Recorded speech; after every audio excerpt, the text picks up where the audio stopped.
What's up, guys? So Konami have released a new pack, Showtime. So we're gonna take a look, see if the pack's worth getting, and also do a training guide and what skills I'd put on the card. So we'll start off with Courtois just because he's a keeper. He'll be the easiest to kind of look at.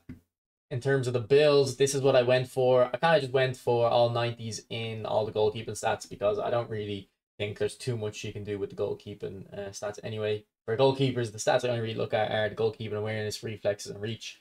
The reason I don't look at catching and parrying is just because it's kind of like up the chance the game kind of decides if they parry or catch it or not, and I just can't get a good feel of what constitutes good catching or parrying. To be fair, when I use David Seaman, I do notice he catches the ball a lot. But if actually look, he has 99 parrying, so it will be interesting to see if you actually can see less rebound goals or not. I'd probably wager you don't. So I'm not too sure. But just keep in mind that this is a Showtime card, so they won't have the permanent B form, uh, which Legend Keepers usually have. And the big advantage of a Legend Keeper is that B form because it means that you don't have to bring an extra keeper on the bench.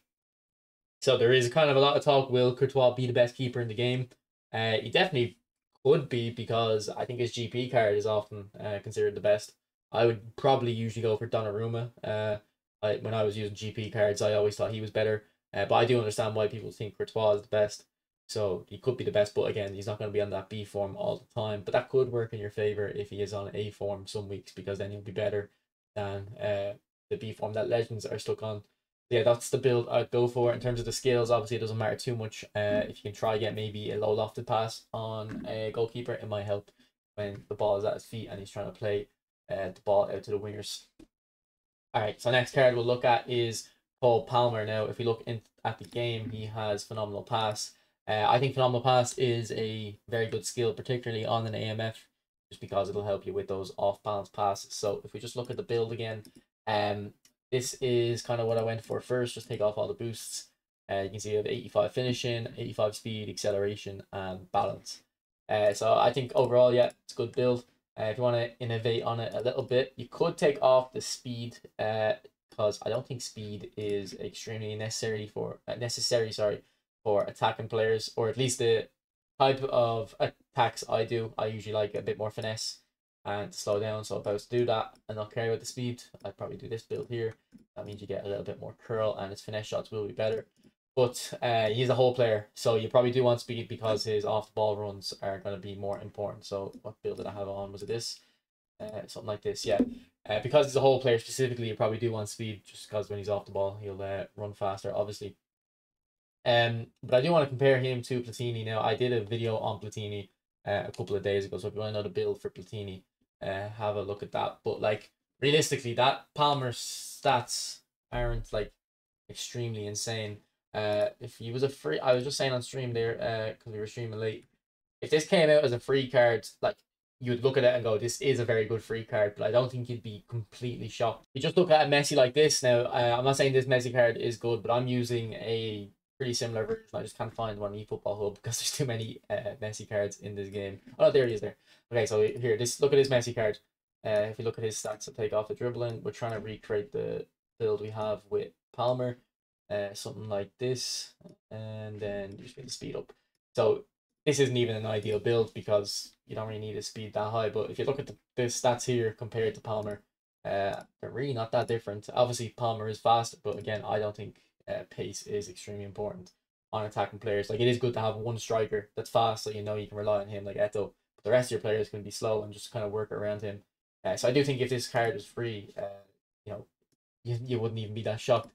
And it's the same price as Platini, but Platini looks like an insane card. I did a video on him the other day, and I think he looks like one of the best attacking mids in the game, and he has phenomenal pass. So, like, realistically, I've kind of talked about this before. Why is this pack the same price as this pack? It doesn't make sense to me. So I really wouldn't recommend going for this pack at all. I will look at the skills on Palmer. So in case you do go for it, like Palmer might be your favorite player, so maybe you do want to go for him. But realistically, I don't think you should. But if you were to go from, give him flip flap because he has dual touch and soul control. Also, he only has medium weak foot, whereas Platini I think has very high. Yeah, put flip flap on him. After that, you probably want to put weighted pass. It seems to work well with phenomenal pass based on the phenomenal pass players I have. You could probably go for an acrobatic finishing then. You'd probably also want outside curler because of the low weak foot. And then I would probably go for the last skill, Fighting Spirit, just to kind of help his overall game. Scissors Feint might be good because he's kind of tall, and I do find Scissors Feint works better on tall players with long legs.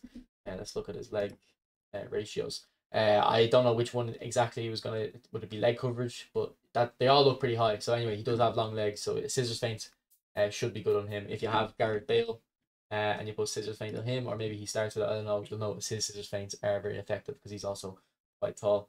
So those are the skills I would go for on Palmer, but again, I wouldn't recommend going for the pack.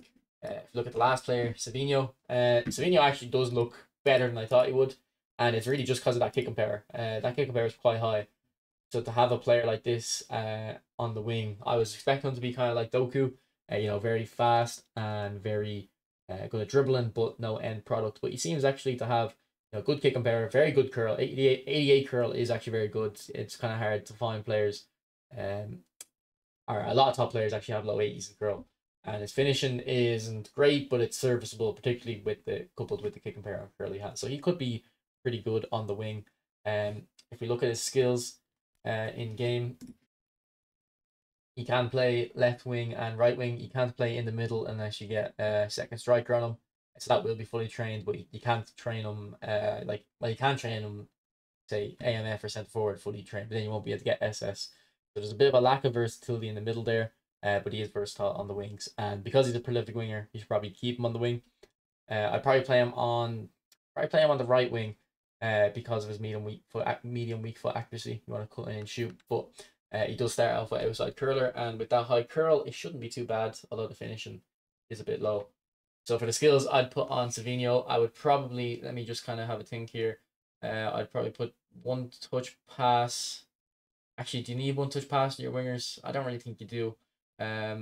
Okay, so I've had a thought about what skills to put on him. So what I would put on him is first time shot, acrobatic finishing, fighting spirit / super sub, or potentially even both. Marseille turn, particularly because he is a winger, I think that's good on wide positions.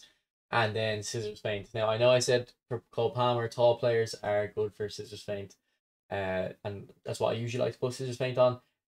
It's more that the reason I failed to bring that up is because you wouldn't really associate tall players with being the most skillful, and I think people don't recognize that if someone has long legs, you can do scissors feint from a further away position from the defender. But players that are agile and good at dribbling usually, will have higher ball control, and ball control is what determines the speed that players kind of perform skill moves. Like if you look at this sheet from Amadeus, he's like a Chinese player that does a lot of testing.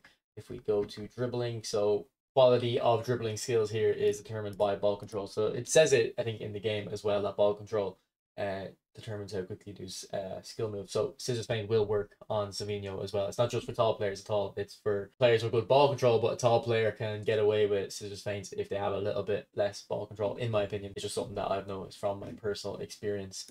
But yeah, that's the kind of the pack summarized. Let me know if you guys think it's worth it. Again, I really don't think it is.